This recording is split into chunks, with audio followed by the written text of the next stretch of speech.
আজকে ঘরটা অনেক পরিষ্কার করা হলো, রান্নাঘরটা। হ্যাঁ, এখানে ছিল আমার মেয়ের বিয়েতে যে গিফট পাইছে সেটা এখানে রাখা হয়েছে, ভবিষ্যতের জন্য রাখছি। আমার মেয়ে যদি বাংলাদেশে এসে সংসার করে তারপর এখানে ওকে দেওয়া হবে।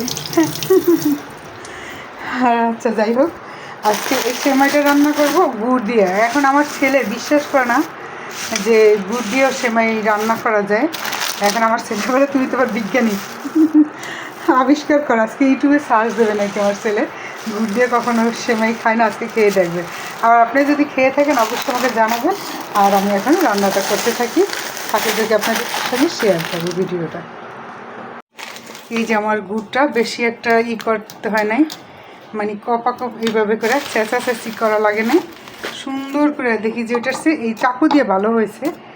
আর এটা বাজার থেকে কেনা না, আমার হাজব্যান্ড কার থেকে জানি নিয়েছে গুড়টা, তার অফিসের কলিগদের থেকে, সে মনে হয় দেশ থেকে নিয়ে আসছে, এই আর কি। আর আজকের ভিডিওটা একটু হয়তো বড় হতে পারে। আর আমার ছেলে আমাকে বড় বিজ্ঞানী বলে, মারা মনে একটু বড় বিজ্ঞানী হয়, ঠিক না?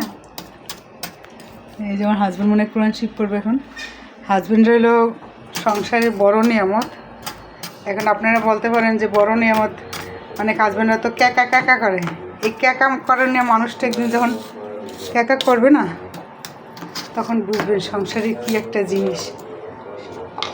ক্যাকা মানুষটা যখন না থাকবে, তখন চোখটা বন্ধ করে একবার ভাবুন তো,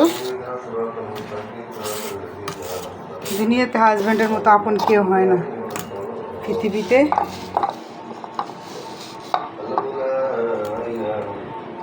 বউদেরকে ভালো না বাসলে সন্তানদের তো ভালোবাসে।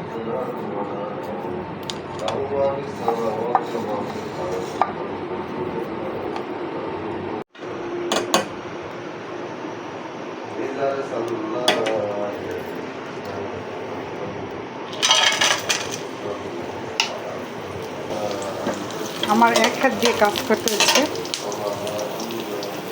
এক হাতে ক্যামেরা আর এক হাতেই সবাই ব্যস্ত যার যার মতো। সেমাই সারা রান্নাঘর এখন ছিটে যাবে সব। ভাজা সেমাই আমার মেয়ের অনেক পছন্দ, মেজো মেয়ের। ভাবছি একটু বেশি করেই করি। আর আপনারা যদি করেন অবশ্যই অবশ্যই নারিকেল দিবেন, নারিকেল মুখে পড়লে সেই স্বাদ লাগে। সেমাইটা একটু ভালো করে বেজে নিয়েছি, আর আমি এখন গুঁড়া দুধ দিচ্ছি।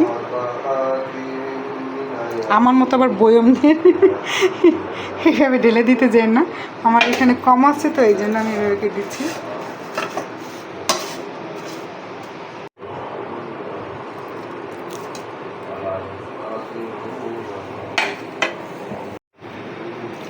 একটু পানি। এখন মনে মনে ভাবেন তো, এটার ভিতরে যদি নারিকেল দিতাম তাহলে কত না স্বাদের হতো।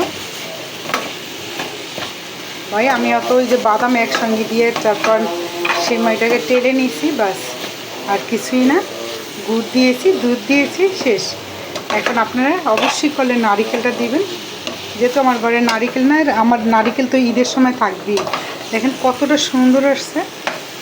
আর এটার মধ্যে দারচিনি, এলাচি এগুলো কিচ্ছু দেওয়ার দরকার নেই, কারণ কি তাহলে যে একটা গুড়ের একটা ফ্লেভার আছে ওইটা আসলে থাকে না।